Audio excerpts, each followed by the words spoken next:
est-ce qu'il y a une différence entre Ar-Rahman et Ar-Rahim? Donc, quand on dit le tout miséricordieux, le très miséricordieux, y a-t-il une différence, oui ou non? Naam, il y a une différence. Naam, il y a une différence.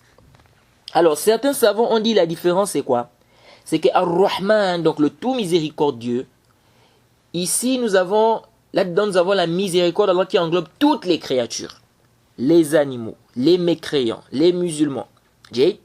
Donc, Ar-Rahman, c'est-à-dire le tout miséricordieux, donc, c'est-à-dire celui qui a la miséricorde qui englobe c'est-à-dire sa miséricorde englobe toutes les créatures.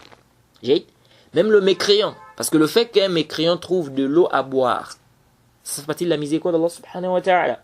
Le fait qu'il respire, ça fait partie de la miséricorde d'Allah subhanahu wa ta'ala. Donc, ils disent ici que Ar-Rahman, c'est-à-dire c'est une miséricorde qui englobe, là-dedans, on a la miséricorde qui englobe toutes les créatures, sans distinction. Et ceci, limaza, Allah subhanahu wa ta'ala dit « Wa rahmati wasi'at kulla shay'in, fasa'aktubuha lillezina yattaqoon » Allah subhanahu wa ta'ala dit « Et ma miséricorde embrasse, selon la traduction rapprochée, et ma miséricorde embrasse toute chose, je la prescrirai à ceux qui me craignent. » Donc, et ma miséricorde englobe toute chose. Donc, on voit bien ici qu'Allah subhanahu wa ta'ala, sa miséricorde englobe toute chose. Pourquoi ces savants ont fait cette différence-là? Pourquoi ces savants ont dit Ar-Rahman, c'est-à-dire ici on a la miséricorde qui englobe toutes les créatures, et Ar-Rahim, c'est une miséricorde qui est spécifique aux croyants. Donc, quelle est la différence entre Ar-Rahman et Ar-Rahim? Ces savants-là te disent Ar-Rahman, c'est une miséricorde, c'est-à-dire à l'intérieur nous avons la miséricorde, c'est-à-dire dans Ar-Rahman, ça implique ou ça regorge l'attribut de la miséricorde, mais cette miséricorde englobe toutes les créatures. Ensuite, dans Ar-Rahim, nous avons une miséricorde, mais qui est spécifique aux croyants. C'est quoi le dalil de ça? Ils disent qu'Allah subhanahu wa ta'ala dit dans Surah 33, verset 43, wa kana bil mu'minina rahima. Qu'Allah subhanahu wa ta'ala est envers les croyants très miséricordieux. Allah est envers les croyants très miséricordieux. Ils ont dit ici, on a utilisé Rahima. Est-ce que vous suivez? On a utilisé ici Rahima. On n'a pas utilisé Rahman. Ils ont dit ici, ça montre, on n'a pas dit Rahman bihim. Ils ont dit donc, ça prouve ici que Rahim, c'est spécifique aux croyants. Parce qu'il a dit là, envers les croyants. Très miséricordieux. Donc, le très miséricordieux, c'est une miséricorde qui est en rapport, n'est-ce pas, ou bien qui est spécifique aux croyants. Cet avis-là, c'est un avis fihi nazar. Pourquoi? La parole, Allah subhanahu wa ta'ala, il y a un verset qui pose problème à cet avis. C'est quoi? C'est qu'Allah subhanahu wa ta'ala dit, il dit, Inna Allaha bin nasi la ra'ufur rahim. Inna Allah bin nasi la ra'ufur rahim. Allah subhanahu wa ta'ala dit, selon la traduction rapprochée, Sourate 22, verset 65, et Allah est plein de bonté et très miséricordieux envers les hommes. Ah, vous voyez bien qu'ici, Allah subhanahu wa ta'ala a utilisé quoi? Ar-Rahim. Très miséricordieux. Et il a dit quoi? Binnas, donc envers les hommes.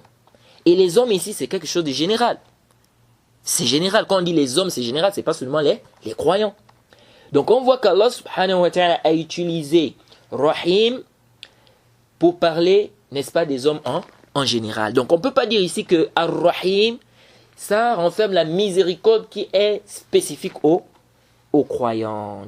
C'est pourquoi cet avis-là, c'est pas un avis qui est sahih. L'avis qui est sahih, wallahu ta'ala a'lam, c'est l'avis des savants qui ont dit que Ar-Rahman, Ar-Rahman, c'est dans le wazn de Fa'alan, comme rappelle le cheikh Ibn Uthaymin, rahimahullah ta'ala, dans le sharh de Aqidat al-Wasitiyya. Et également, c'est un avis également d'Ibn al-Qayyim, c'est l'avis d'Ibn al-Qayyim, rahimahullah ta'ala. Eux, ils te disent quoi? Ils te disent que Ar-Rahman, c'est dans le wazn de Fa'lan. Et ça, dans la langue arabe, ça implique quoi? L'élargissement de la chose. Donc Ar-Rahman, c'est quoi? Ar-Rahman, en fait, c'est celui-là qui possède l'immense miséricorde. Jade? Parce qu'ils disent que ça implique quoi? Ça implique l'élargissement, l'immensité. Jade?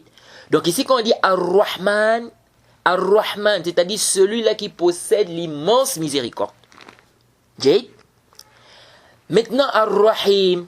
Ar-Rahim, ils disent que ça, c'est dans le wazn de Fa'il. Dans la langue arabe. Donc, Fa'il, ça vient bima'na Fa'il. C'est-à-dire, celui qui fait quoi? Qui fait l'action. Fa'il, c'est-à-dire c'est celui qui fait l'action. Donc, ils te disent que Ar-Rahim, c'est celui-là qui fait miséricorde. Est-ce que vous suivez? Donc, Ar-Rahman, quelle est la différence alors entre Ar-Rahman et Ar-Rahim?